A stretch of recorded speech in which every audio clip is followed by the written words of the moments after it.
Warriors fans, the rumor is that Kevon Looney's contract may be bought out. Yes, I know. Like, what the, okay, yeah. So Kevon Looney's contract may be bought out and he'll be like waived and then he won't be on the Warriors anymore. I think that they are allowed to buy him out for around $3 million. He's owed $8 million next season. First of all, Kevon Looney I think he's gotten a little bit of props for his tenure on the Warriors, but it's still not enough. It's still not enough. Kevon Looney is the consummate Golden State Warrior. Selfless, works hard, plays hard. He's we can't even, he is amazing. We will always love him. Dub Nation will always love him. Gosh, I even remember, coming out of high school, if you look him up, just do a little Google, YouTube search. Kevon Looney coming out of high school was like a beast of beasts. I mean, he is now, of course. It's like, turned into an amazing player, a really good player, right? Coming out of high school, though, if you look at his high school highlights, he reminds you definitely of like Kevin Durant. He like has that shot, that shot. It definitely will remind you of KD. But yeah, and then he went to UCLA. What can I say about that? My grandpa went to UCLA, so it's like forever. I mean, right? It's like, so it's forever in my heart and soul, the Bruins. I didn't go to UCLA. Maybe not good enough, that's fine. Not good enough. I just, Southern Oregon University, the Raiders are amazing. Maybe not the best mascot, but it's, yeah. Anyways, I digress. Okay, here is the issue that I have with this whole thing.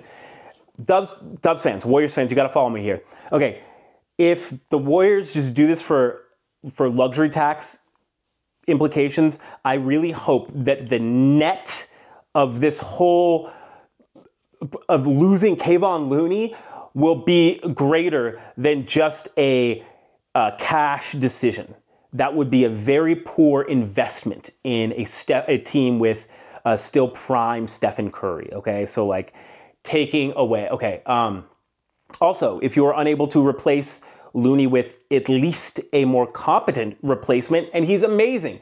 He was a center on championship-winning Dubs teams. He was a starting center. That's a fact.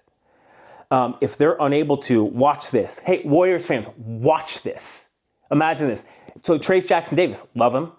All Dubs fans love him as well, Dub Nations. Okay, I can see into the future. Kevon Looney is off the team. Trayce Jackson-Davis is now your starting center. Just even follow me. I can see into the future. Abracadabra. Okay, watch this. Okay. Oh my gosh, Trayce Jackson-Davis now is like, the Warriors are up against the Nuggets, so he's guarding Jokic. About 30 seconds into the game, foul on Trayce Jackson-Davis. What? No. About 15 seconds later, foul again.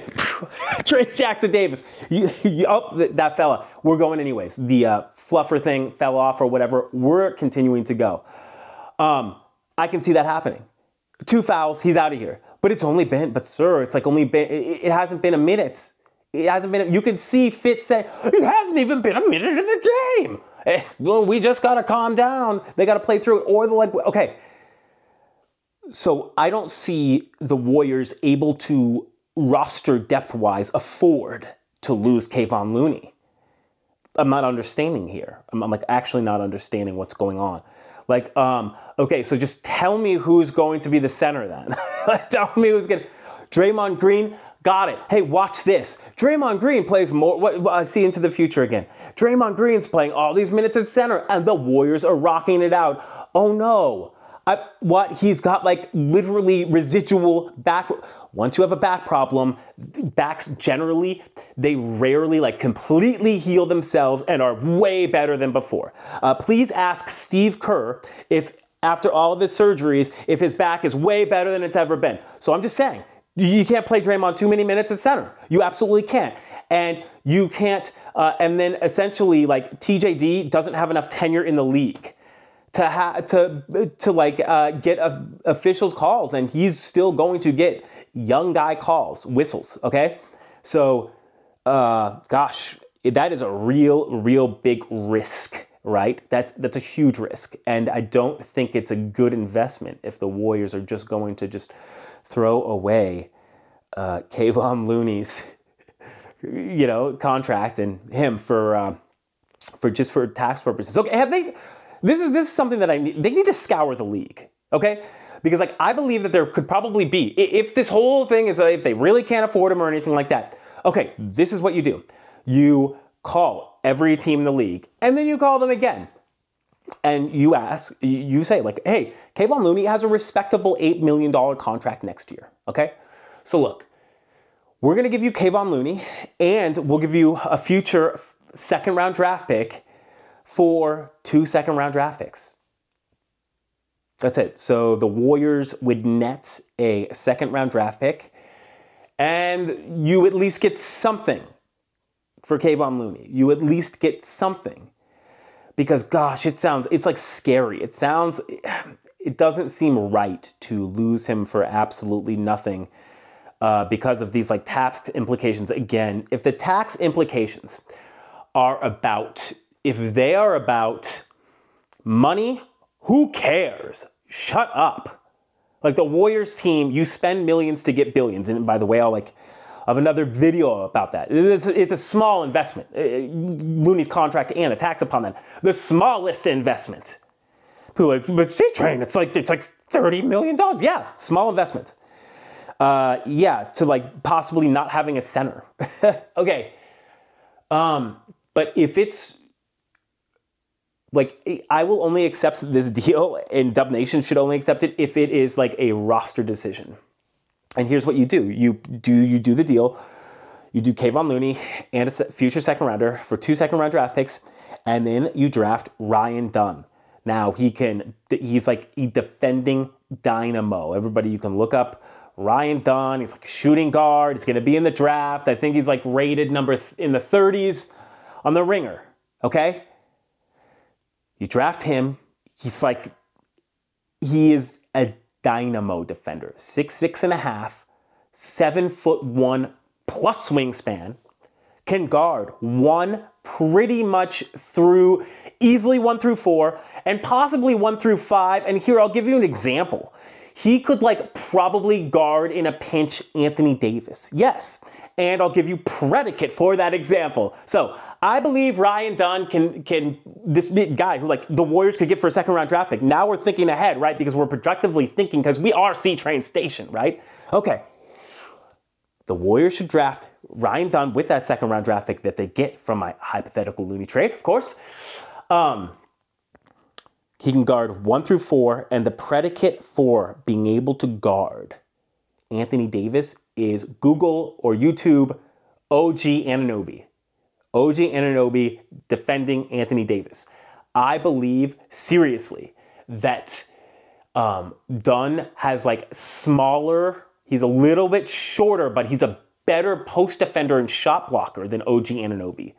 I think he has that type of ability. I think that Ryan Dunn has the defensive ability that's so dynamic that it would either force GP2 to be cut and then take a smaller deal, a less expensive deal with the Warriors, or you could ship GP2 out. I know that stinks as well, but we are trying to think about making the Warriors a better team.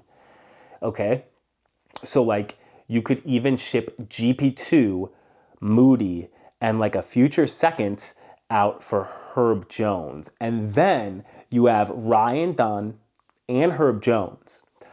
But this is why. You would have Ryan Dunn because you got something. I'll call all the teams and ask them if they'll take on Looney's contract and give me that second rounder. Because you took on because you did something with Kevon Looney's contract and in him. Okay? So you get Dunn because of that. Dunn's defensive ability, seriously, legitimately, honestly, is GP2 level, which allows the Warriors to possibly shop GP2. Moses Moody has always been in purgatory. You have to think, Dub Nation, because we're light years. You go GP2, Moody, a future second rounder. For Herb Jones, for some reason, I seriously don't know why. There are tons of rumors that the Pelicans were dangling Herb Jones. Okay, so now we have Ryan Dunn and Herb Jones. I've essentially given the Warriors two players with one player who's a second team, all defensive team, and then another player who has that potential. Easily. Got it. Okay, so just wow, with some forward thinking, C-Train just did all that? Yes, that's how the Dubs have to think though. They have to be aggressive. They have to be aggressive. Look, if any of the Lakers or anybody like that, or Mike Dunleavy Jr., right, yeah. If they contact me and I'll call up all the teams. I will personally do it twice.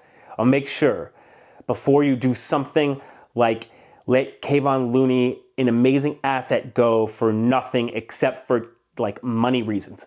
Money reasons, not okay. Player personnel reasons, okay. Got it.